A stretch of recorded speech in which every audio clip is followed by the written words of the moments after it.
Boa tarde, eu sou o João Fonseca e venho aqui falar-vos um pouco sobre as EVS.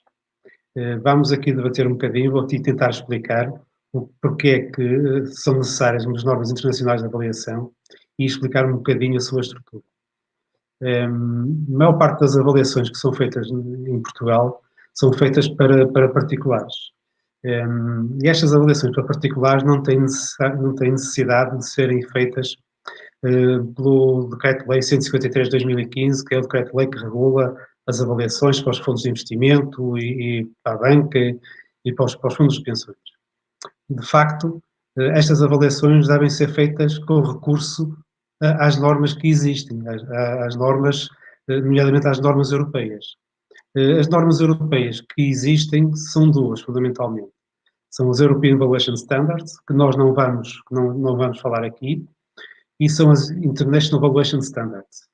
As International Valuation Standards é que são as normas que nós vamos aqui abordar aqui neste pequeno webinar. Eu vou agora partilhar a apresentação.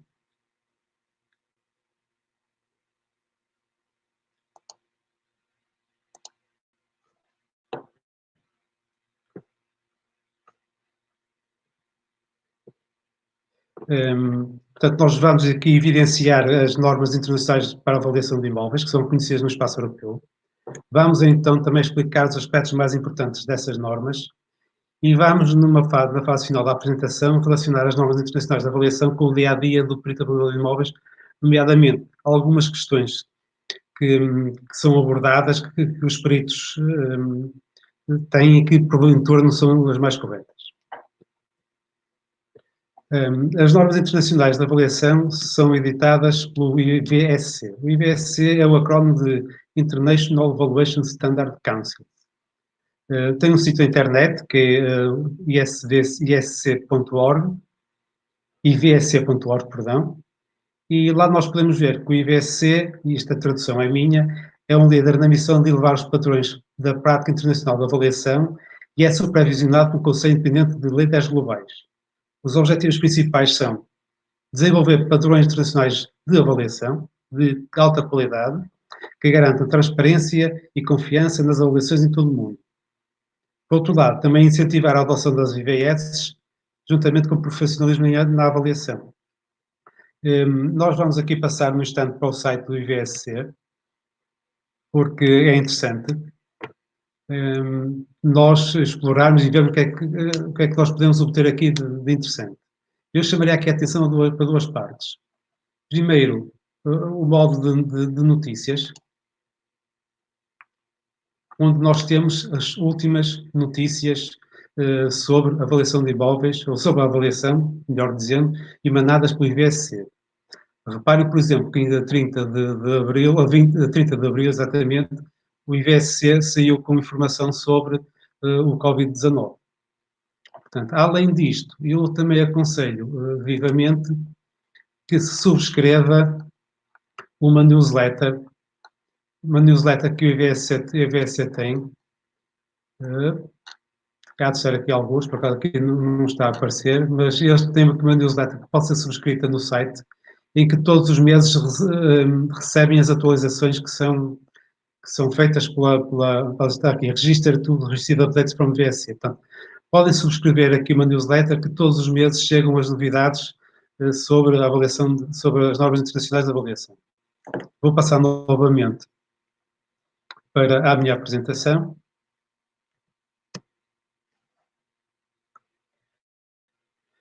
Portanto, isto foi aquilo que eu acabei de explicar, portanto, o álbum de notícias e também o módulo para nos registrar, para subscrevermos as newsletters, que é muito interessante, pelo menos ficamos sempre a par das últimas notícias.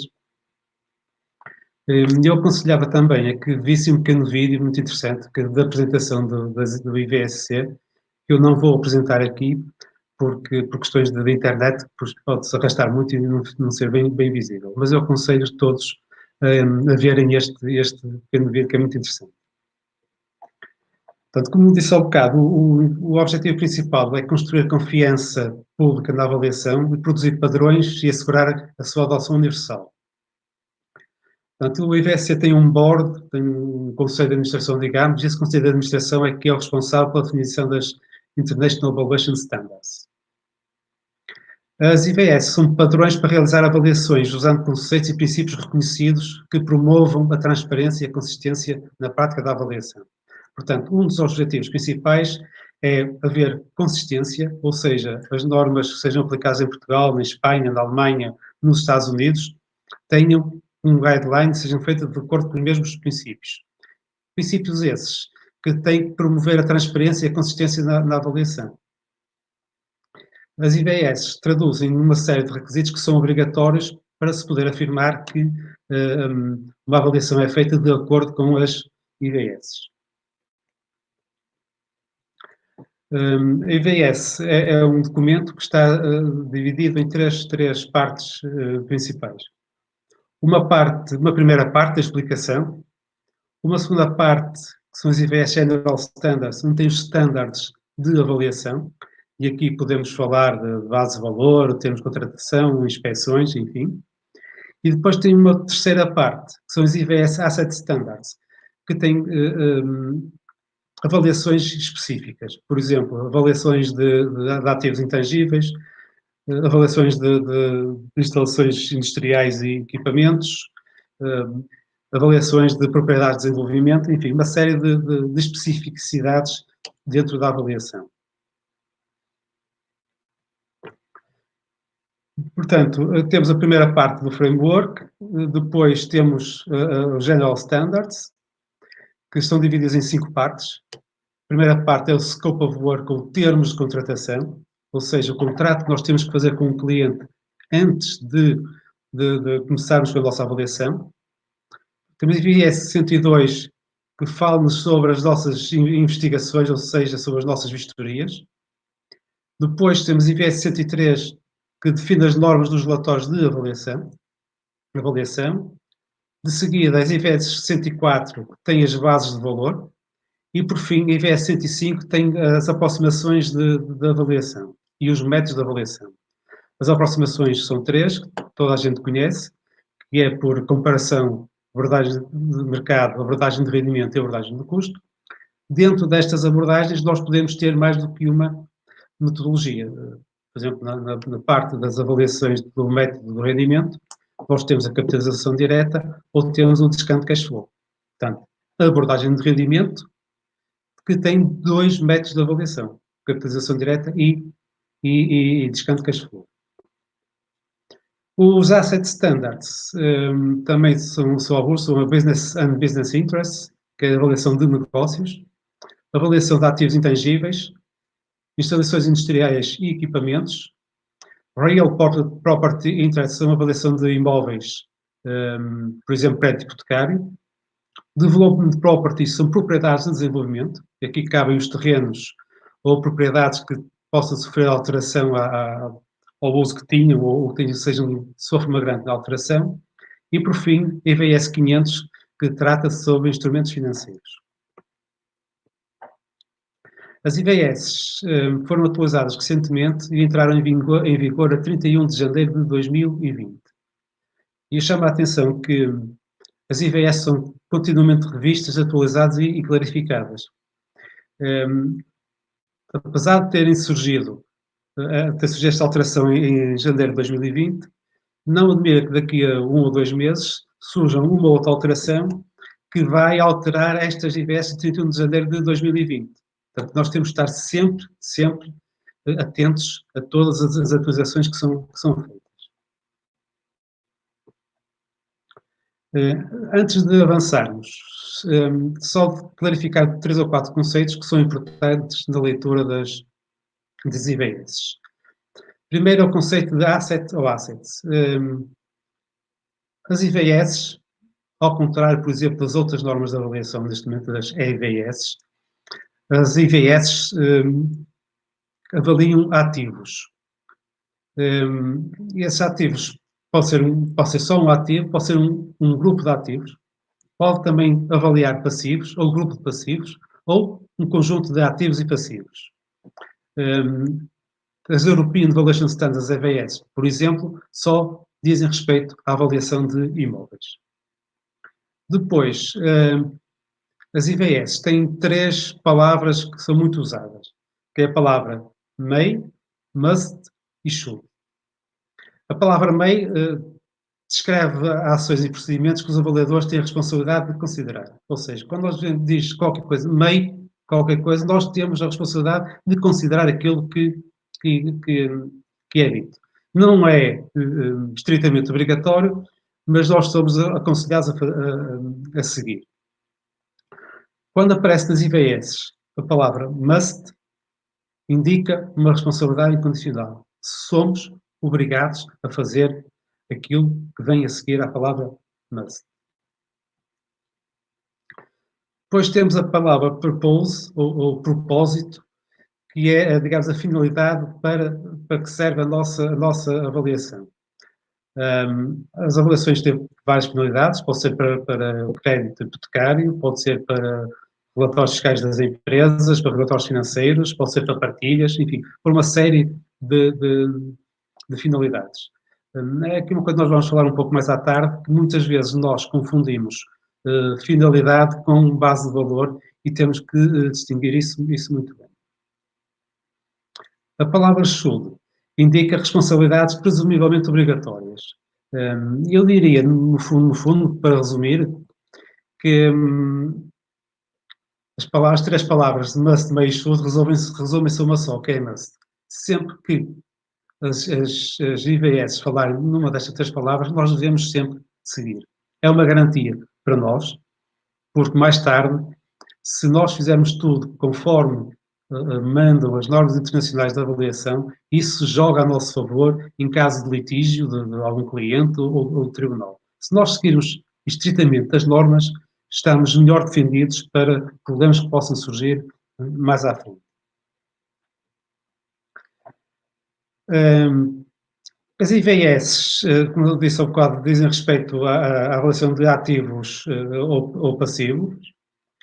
Temos que ter atenção, quando nós dizemos que as normas foram feitas de acordo com as IVS, todo o nosso relatório tem que cumprir estritamente tudo o que as IVS mandam, não podemos dizer parte. Portanto, se uma declaração, uma avaliação é feita de acordo com as IVS, está sempre implícito que a avaliação foi preparada em conformidade com todas as normas relevantes emitidas pelas IVS. Depois temos o avaliador, que é definido nas IVS como um indivíduo, grupo de indivíduos ou empresa que possui as qualificações e habilitações e a experiência necessárias para a avaliação de uma maneira objetiva, imparcial e competente. Como vocês sabem, o RICS segue as IVS e aqui é uma pequena divergência. O RICS não entende que as avaliações possam ser feitas por empresas. Elas são sempre feitas por particulares.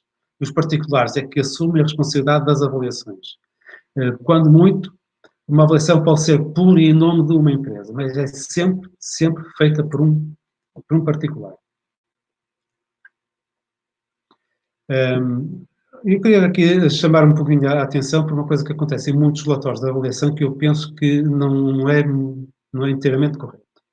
Eu tinha aqui um exemplo, não interessa de onde veio, de um relatório de avaliação que estava disponível na internet, que dizia assim: por exemplo, atendendo ao seu valor de mercado, a IVS1, o artigo 32 da Diretiva Comunitária e seguintes, bem como do IVSC, em tudo o que for aplicável ao caso contrário, utilizam-se os métodos mais adequados para o comportamento atual.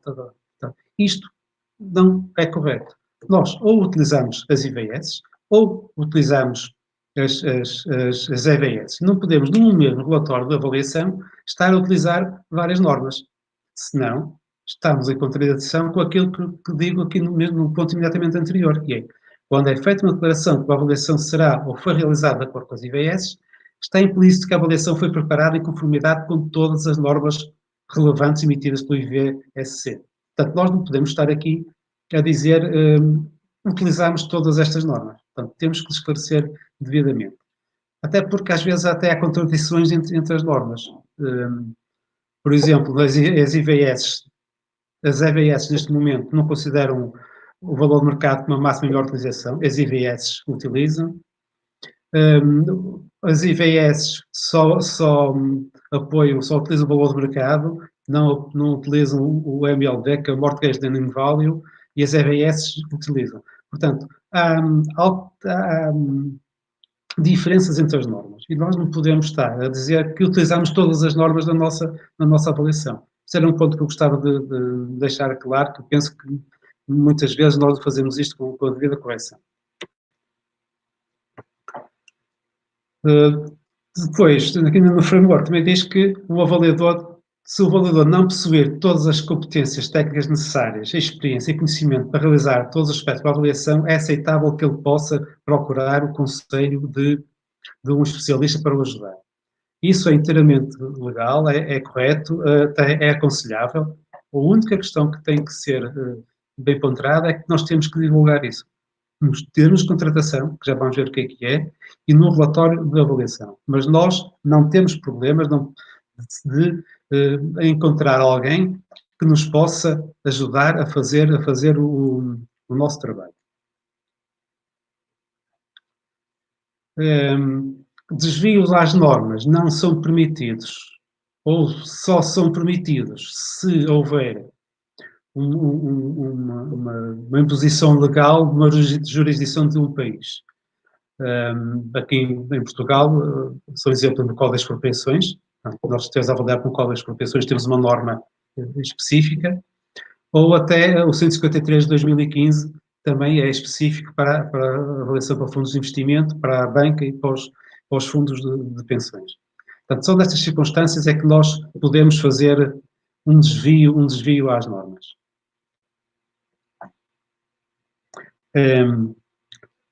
Um ponto muito importante nas normas internacionais de avaliação e que nós nunca devemos descurar são os chamados termos de contratação. Os termos de contratação, digamos que é um contrato de prestação de serviços que é feito entre o cliente e o perito avaliador. Eu chamava aqui a atenção, neste ponto, para as diversas fases da avaliação de imóveis. Isto é um bocadinho comum também ao que o Rick se diz, mas nós, na avaliação de imóveis, devemos considerar estas fases que estão aqui descritas. É o pedido do cliente, o cliente faz-nos o pedido, dá-nos a informação que nós necessitamos para fazer a nossa proposta, o nosso termo de contratação. Temos que ter procedimentos de verificação de conflito de interesses e de branqueamento de capitais, ou seja, o cliente pede-nos a avaliação. Se nós verificarmos que existem conflitos de interesses, temos duas alternativas. Ou são resolúveis e nós avançamos, ou então são insanáveis e nós devemos rejeitar a avaliação e dizermos ao nosso cliente: peço desculpa, eu não posso fazer a avaliação porque existe um conflito de interesses por este motivo. Também, novas também do RICS, mas também acho que devemos adotar, que é o procedimento de branqueamento de capitais. Nós devemos ter um procedimento, depois do pedido do cliente, para verificar se existe aqui alguma tentativa de branqueamento de capitais. Se existir, nós não devemos fazer a avaliação e devemos até comunicar às autoridades. Para quem tenha ou queira fazer alguma investigação sobre isso, sobre branqueamento de capitais, sobre o que é que deve verificar, há um documento do INPIC, que é dedicado à mediação imobiliária, mas que pode ser perfeitamente adaptável para a avaliação. Mas eu aconselho vivamente a que este procedimento seja feito antes de nós enviarmos os termos de contratação ao nosso cliente. Depois, o nosso cliente analisa os termos de contratação e depois, por escrito, nesta instrução de cliente, é que diz-nos que aceita os termos de contratação. Só depois do cliente aceitar os termos de contratação é que nós devemos passar para a avaliação propriamente dita. Neste caso, para a vistoria ao imóvel. Depois da vistoria, fazemos as nossas estimativas, o nosso relatório de avaliação e enviamos o relatório de avaliação ao cliente. Mas estas fases são muito importantes. Verificação de conflito de interesses e branqueamento de capitais, estabelecer os termos de contratação, o cliente acordar os termos de contratação e só depois é que passamos para a elaboração do relatório. E entre os termos de contratação e a data e a altura da elaboração do relatório aparecerem novos condicionalismos, nós temos que os incluir e refazer os termos de contratação. Portanto, nos termos de contratação tem que ser espelhado fielmente aquilo que vai ser feito na avaliação. Eu tenho aqui um pequeno exemplo de um checklist que pode ser feito para a verificação do conflito de interesses, serve como mero exemplo. Por exemplo, o perito avaliador é apresentado uma das partes interessadas na avaliação, se for, não pode fazer a avaliação. O perito avaliador atua regularmente uma das partes interessadas na avaliação, outra pergunta. Mas isto depende muito do critério de cada um. Se quiserem, também podem ir ao site do RICS, lá também têm, acho que, acesso a uma série de perguntas que vos podem ajudar. E no branqueamento de capitais, tenho aqui 2 exemplos também. Se a relação de negócio envolvendo as partes que não atuam em nome próprio, se as pessoas estão a atuar no negócio não em nome delas, é uma coisa que nós temos que verificar, pode ser uma tentativa de branqueamento de capitais. E se o comprador, por exemplo, pretende pagar em numerário com valor superior a 15 mil euros. Portanto, isto são tudo indícios que pode haver aqui alguma licença de branqueamento de capitais, nós vamos estar atentos. Mas repito, devemos elaborar o nosso checklist, quer de verificação de conflito de interesse, quer de verificação de branqueamento de capitais. Antes de fazermos termos de contratação, não custa nada, verificamos, registamos que foi feito e que não tem nada de problema nenhum e avançamos. As IVS 101 descrevem sucintamente o que é que devem ter os termos de contratação. Isto resulta da leitura, portanto, se forem às IVS 101, veem lá isto. Primeiro é preciso identificar o avaliador, depois identificar inequivocamente o cliente, depois identificar qualquer outro potencial utilizador. Assim, eu aconselho que nas IVS, nos vossos termos de contratação, perdão, vocês digam se a avaliação pode ser ou não utilizada por terceiros. Isto tem 2, a falar mais à frente um bocadinho, tem 2 aspectos. Primeiro, se vocês permitem que terceiros possam beneficiar da avaliação, podem ser responsáveis por qualquer coisa que possa acontecer com a avaliação. E depois, de facto, o terceiro, se não pagou a avaliação, não deve ter acesso a ela. Outro ponto que também dos termos de contratação que devemos colocar é identificar o ativo ou passivo a ser avaliado. Aqui, esta reflexão que eu ponho aqui tem a ver com o seguinte: será que nós avaliamos de facto imóveis? Nós, na verdade, não avaliamos imóveis. Nós avaliamos direitos sobre imóveis. Ou seja, só 3 exemplos, avaliamos o direito de propriedade, o direito de superfície e o direito de usufruto. Portanto, nós avaliamos direitos imobiliários. Porque nós não pegamos no imóvel e levamos para a nossa casa. Nós avaliamos o direito sobre um imóvel. Portanto, isso é uma coisa que também deve ficar claro. Tem que ter a moeda de avaliação, tem que ter qual é a finalidade da avaliação, qual é a base de valor da avaliação. Estes conceitos de finalidade e base de valor vamos falar-nos mais à frente. Tem que ter a data da avaliação. Tem que dizer como é que vai ser feita a investigação e a vistoria. Esta chamada atenção para o Covid-19 tem a ver com as indicações que foram emitidas pelo IVSC e até pela CMVM quanto às vistorias, que foi permitido que fossem feitas vistorias drive-by com recurso às novas tecnologias, a fotografias, assim uma série de recursos. Portanto, isso foi permitido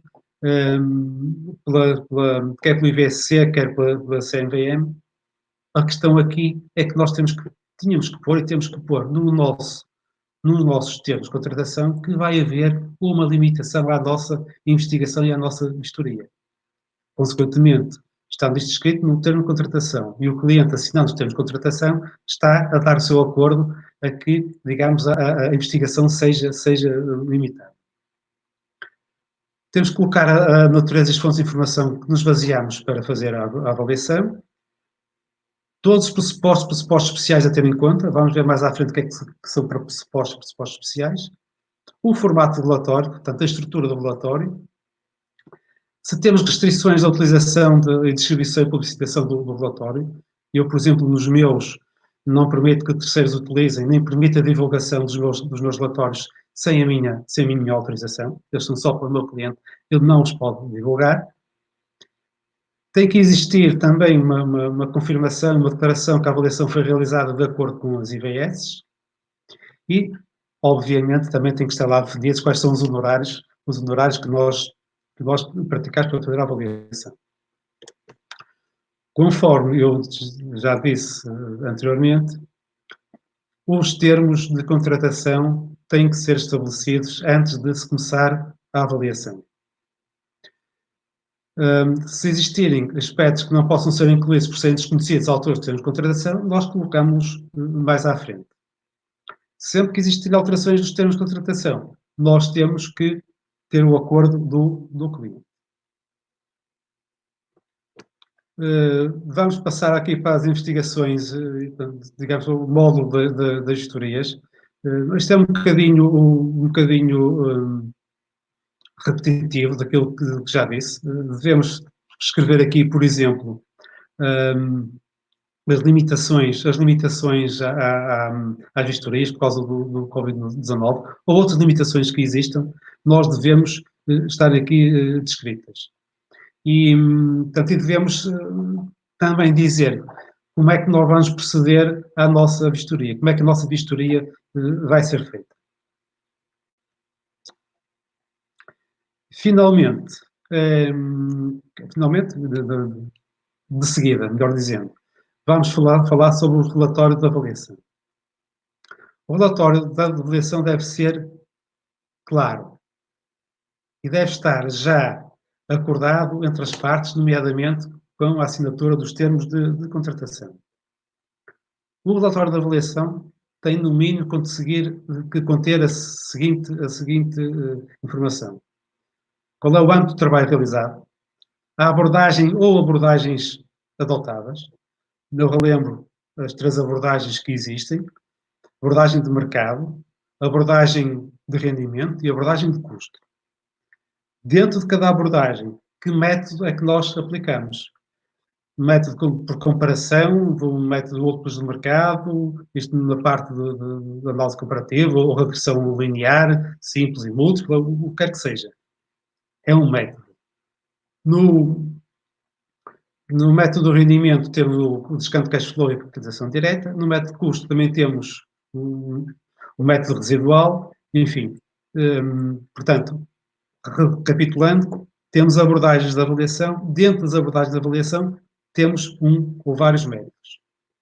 Temos que escrever, explicar quais são os dados que foram utilizados, os pressupostos que foram feitos e a conclusão que nós chegamos acerca do valor, que é o valor que nós estipulamos para a nossa avaliação. E também o relatório deve ter a data de avaliação. E eu apresento aqui de seguida uma estrutura de um relatório feita por mim, onde eu identifico neste caso, o avaliador, identifico o cliente, identifico o propósito da avaliação, identifico o ativo ou passivo a ser avaliado, a base de valor que vou adotar, a data da avaliação, como é que vou fazer a minha investigação, qual é a origem da informação que eu vou basear para fazer os meus relatórios, quais são os meus pressupostos especiais, se tem restrições, da confirmação que a tarefa foi realizada de acordo com as IVS, a abordagem e justificação da avaliação, valor da avaliação ou das avaliações que forem feitas e a data do relatório. Eu, nos meus relatórios de avaliação, incluo também uma cláusula de limite de responsabilidade. Isto não vem das IVS, digamos que vem no RICS, mas eu não queria deixar de partilhar, que pode ser muito importante para os colegas. É assim, nós estamos a avaliar para o 153 de 2015 para a banca, nós somos obrigados a ter um seguro de 500 mil euros. Mas isso é para as avaliações da banca. Mas a maior parte das nossas avaliações são feitas, ou de muitos dos nossos colegas, são feitas fora do 153 de 2015. E o seguro, porventura, também serve. Mas há uma coisa que eu tenho a certeza, é que no momento em que eu acionar o meu seguro por qualquer motivo, provavelmente eu deixo de poder exercer a minha atividade, porque mais nenhum seguro me vai querer segurar, porque eu sou um avaliador de risco. Portanto, o que é que eu aconselho? Nas avaliações que não são feitas para o 153 de 2015, aconselho que os colegas limitem a vossa responsabilidade. Digo assim, a minha responsabilidade neste trabalho de avaliação vai até 20 vezes o valor dos meus honorários, até 10 vezes o valor dos meus honorários. Não pensem que são os primeiros a fazer isto. Isto é muito comum nos contabilistas certificados e nos revisores oficiais de contas, que limitam a responsabilidade. E nós devemos limitar a nossa responsabilidade. Assim, em qualquer problema que existe, porque todos nós podemos ter problemas, nós estamos salvaguardados e escusamos de acionar o nosso seguro. Okay? Temos que falar, temos que ter um centro de resolução de litígios. O que eu escolhi é o centro de resolução de litígios da ESAI, há outros, mas também ponho isso no meu relatório para o cliente saber e aceitar. Isto também está nos termos de contratação. E no meu relatório tenho que fazer um comentário nesta fase de Covid-19, convenhamos, nesta fase de Covid-19, em que os comparáveis de mercado são antes de Covid, não há transações praticamente, eu tenho que avisar o meu cliente que, atenção, que o FUI existe com base nos preços antes de Covid-19 e estão um bocado de incerteza por causa da pandemia. A avaliação deve ser vigiada durante algum tempo. Portanto, e isto deve ser escrito, quer nos termos de contratação, quer no relatório, nesta altura de pandemia. Aquilo que eu falei atrás, das investigações, das vistorias, e isto que estou a falar agora deste comentário com incerteza material, isto foi mesmo uma norma saída do IVSC. Portanto, é mesmo uma imposição.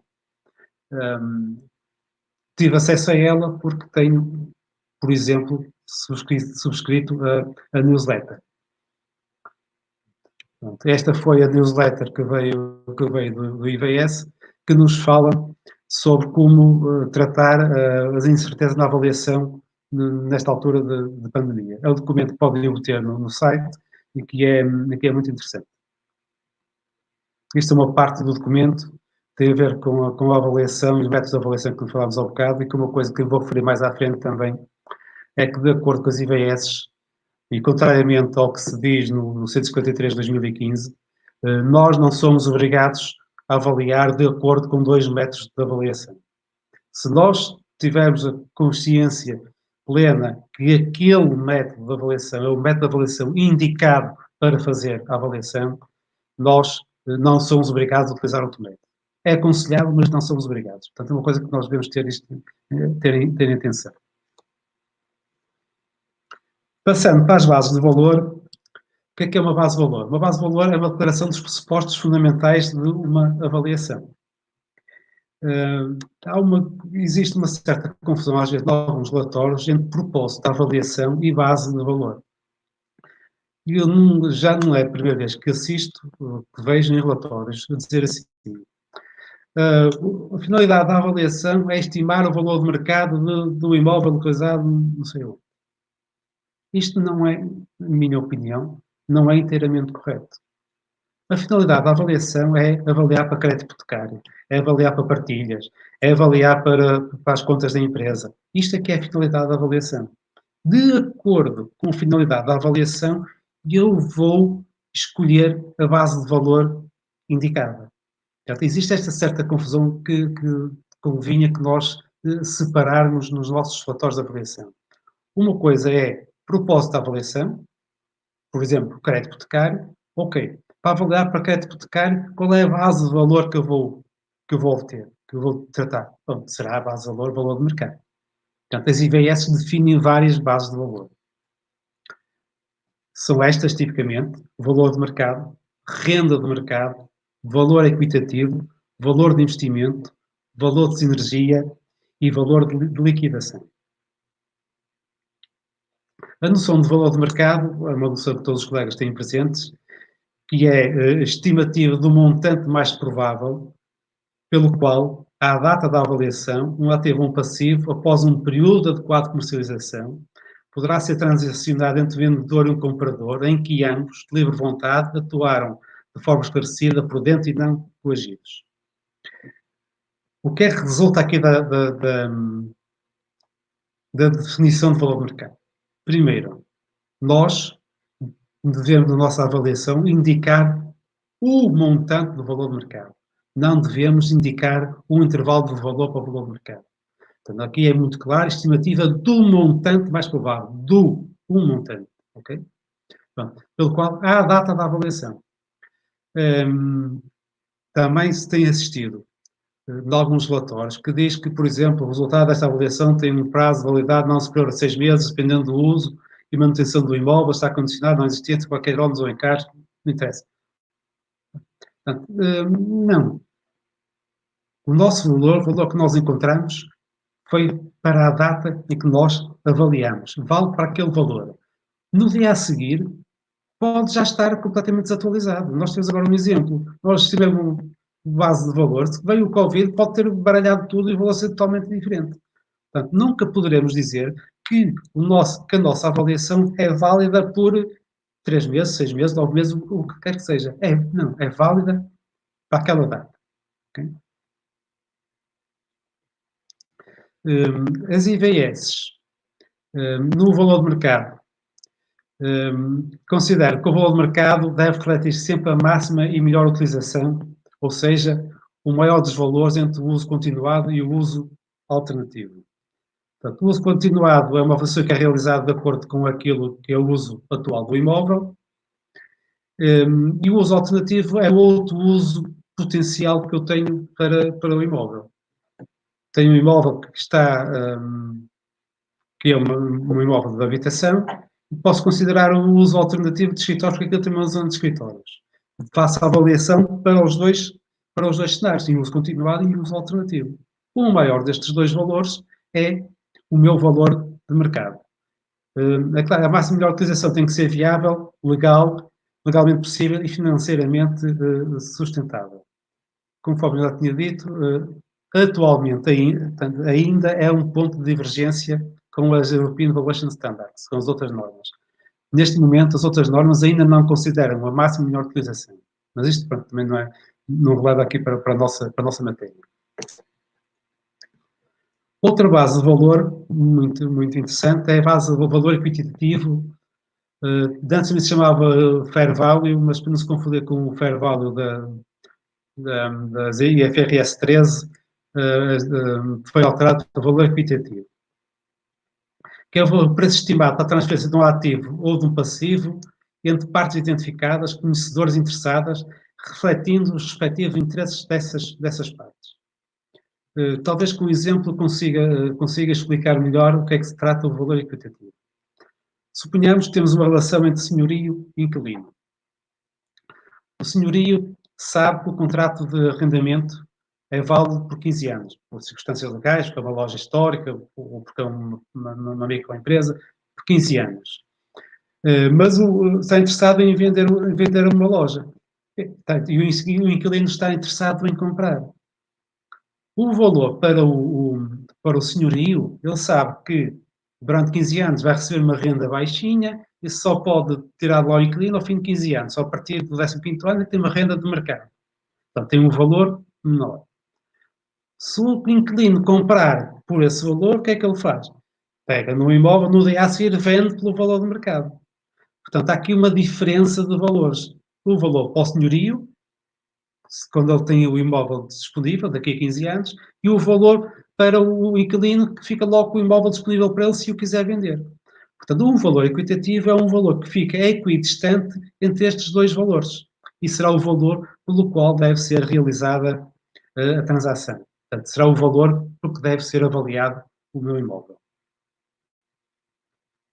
Outra base de valor é o valor de investimento.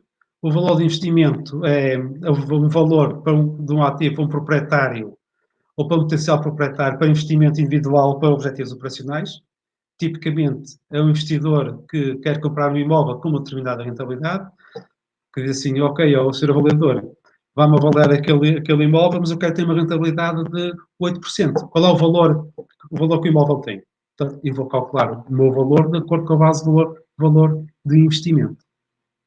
Portanto, é o valor que tem para aquele proprietário ou potencial proprietário.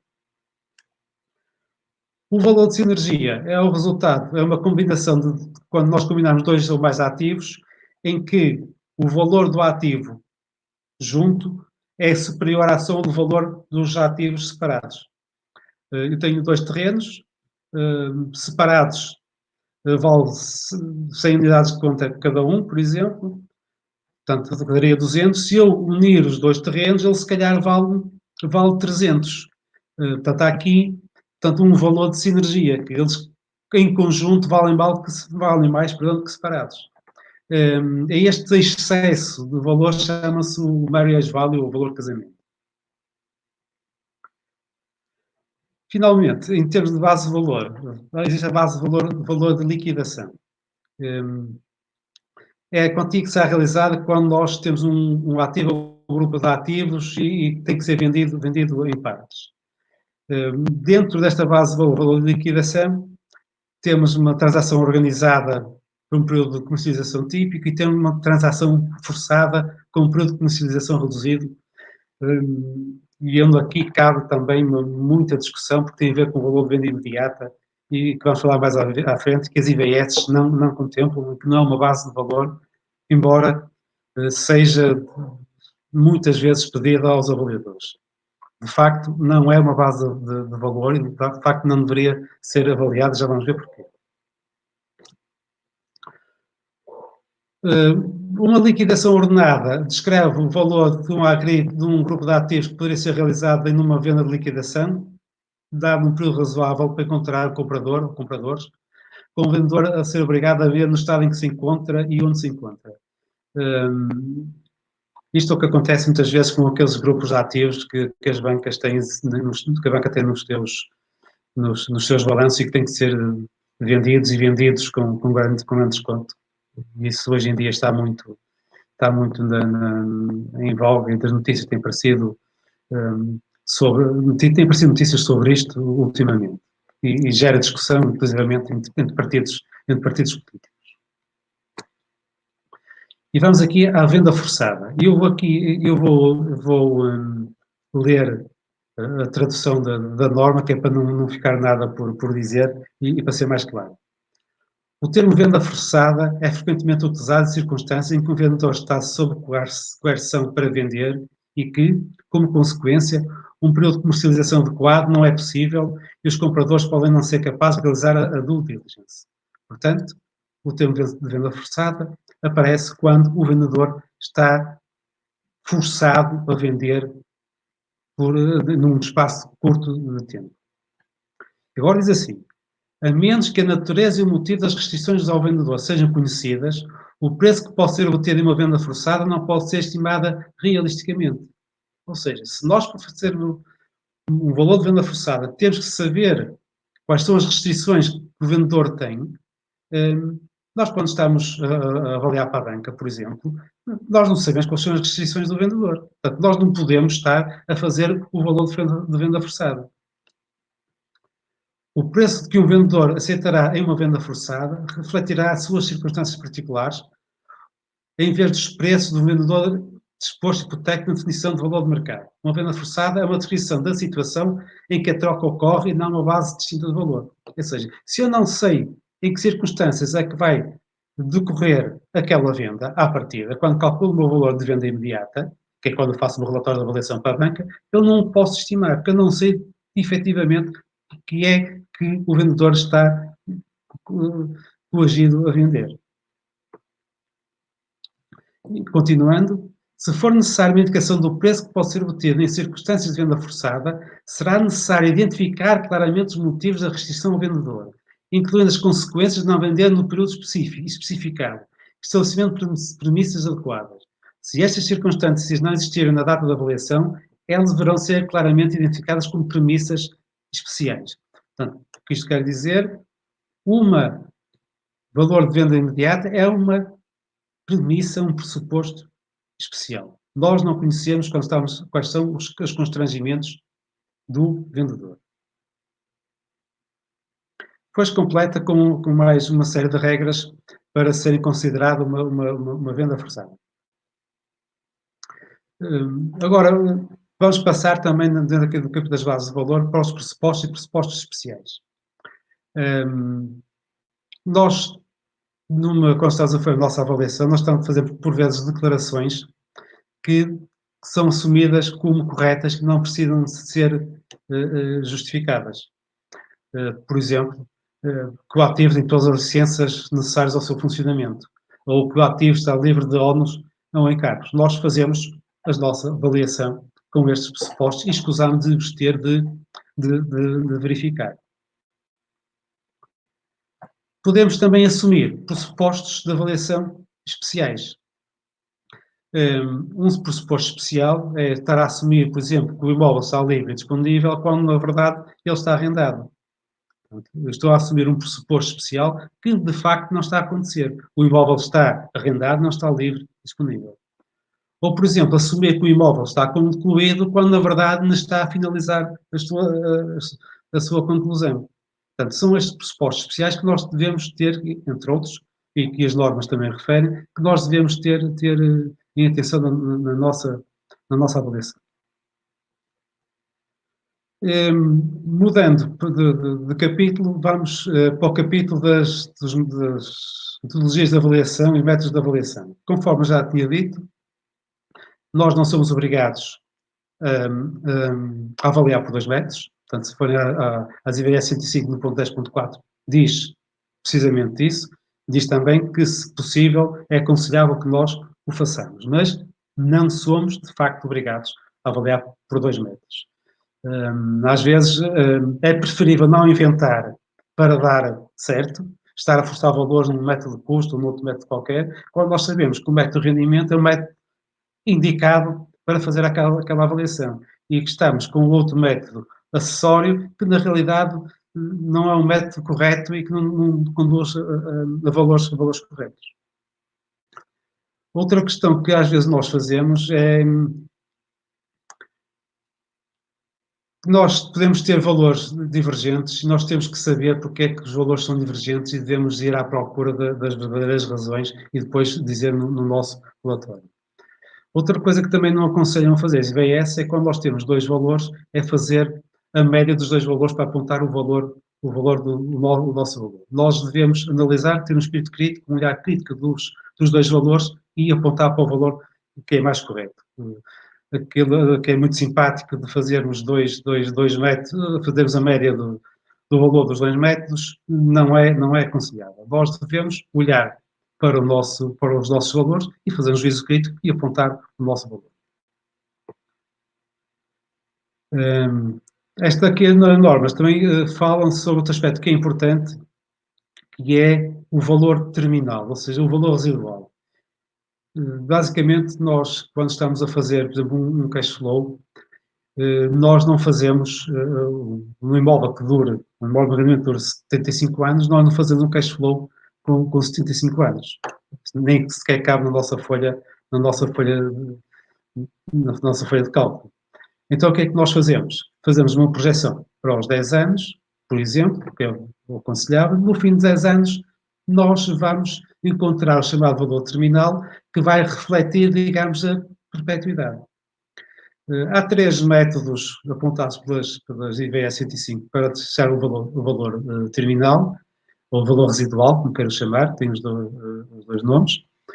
Um é o modelo de crescimento de Gordon, que basicamente divide, digamos, a renda do último ano pela yield, pela taxa de atualização. E outro é uma abordagem do valor de mercado, do valor de saída do imóvel, que é muito prática se nós até trabalharmos em desconto de cash flow com preços constantes, nós temos o valor de mercado do nosso imóvel e facilita-nos o valor à saída. Outra coisa muito importante, que é um erro que é recorrente, é recorrente na avaliação para a banca, que é a utilização do método de custo para nós obtermos o valor de mercado. O método de custo só deve ser utilizado para nós obtermos o valor de mercado de um imóvel quando esse imóvel é especializado ou raramente transacional. Se nós temos uma moradia temos um apartamento, temos um armazém, temos um escritório, nós temos, em 99% dos casos, condições para utilizar a abordagem de rendimento e a abordagem de mercado. Então, muitas vezes, nós passamos da abordagem de rendimento e juntamos a abordagem de custo para imóveis que não justificam. Eu volto a dizer, a abordagem de custo deve ser aplicada para imóveis raramente transacionados ou especializados. Uma igreja, um museu, depende se tiver rendimento, portanto, coisa que seja um jazigo, pronto, portanto, o que quer que seja. Portanto, neste caso que nós devemos utilizar o método do custo. Estou quase a terminar, só mais 2 ou 3 notas sobre algumas coisas que eu detecto que podem ser, pelo menos na minha opinião, são algumas incongruências nos relatórios de avaliação. Uma já falei várias vezes, que é a confusão entre o objetivo da avaliação, a proposta de avaliação e a base de valor. É uma das coisas que às vezes há confusão, que devia ser bem separado. Outra coisa que acontece, e isto é em nome de rigor e é mesmo um preciosismo, é que nós muitas vezes somos solicitados a avaliar terrenos com base num projeto de construção. E chegamos ao fim do nosso projeto, tem lá os apartamentos todos, os escritórios todos, os lojas todos que nós vamos avaliar para fazer o nosso cash flow, e nós chegamos ao fim e dizemos o valor de mercado é. Nós temos que ter atenção que, de facto, se o empreiteiro nos dá os projetos, isso pode não ser o valor do mercado. Pode ser um valor de investimento, que ele pode até nem ter construído o potencial máximo do seu terreno. Portanto, nestes casos é aconselhável que se ponha um pressuposto a dizer que a avaliação é realizada no pressuposto que aquele desenvolvimento imobiliário corresponde à máxima utilização do terreno. Portanto, já falei, tem a utilização do método de custo em detrimento do método do rendimento, que não deve acontecer. E outra coisa também nos cash flows que muitas vezes se verifica é que não se verifica, aliás, a estrutura de custo que se obtém. E nós sabemos que existe uma estrutura de custo para projetos de desenvolvimento. Portanto, em termos de apresentação, era isto que eu queria dizer. Agora pedia ao Eduardo que passasse para o outro módulo, para eventualmente poder responder algumas questões que queiram. Eduardo. João Fonseca, muito obrigado. Eu não sei se há alguma questão, todas as que eu vejo aqui são mais comentários do que questões. Não sei se quer responder alguma questão. Eu vou ver aqui. Além de dar as boas tardes, boas tardes a todos. O Cardoso da Silva faz um comentário, não sei bem. Tem a ver com a questão de serem as pessoas e não as empresas a fazer as avaliações. O Rui Carapete fala sobre a circular sobre a orientação de atividades políticas avaliatórias. Eu penso que nós também referimos isto na nossa avaliação, no webinar, na minha apresentação. De facto, havia as IVS, a IVS ser com normas, a CMVM também, é um facto. A CMVM também saiu com normas e acho que não tenho mais questões. Não sei, se não houver mais questões, acho que podemos dar esta sessão por terminada. Damos esta sessão por terminada, então eu vou parar a partilha. Ok. Pronto, muito bem. Obrigado, João. Muito obrigado. Obrigado.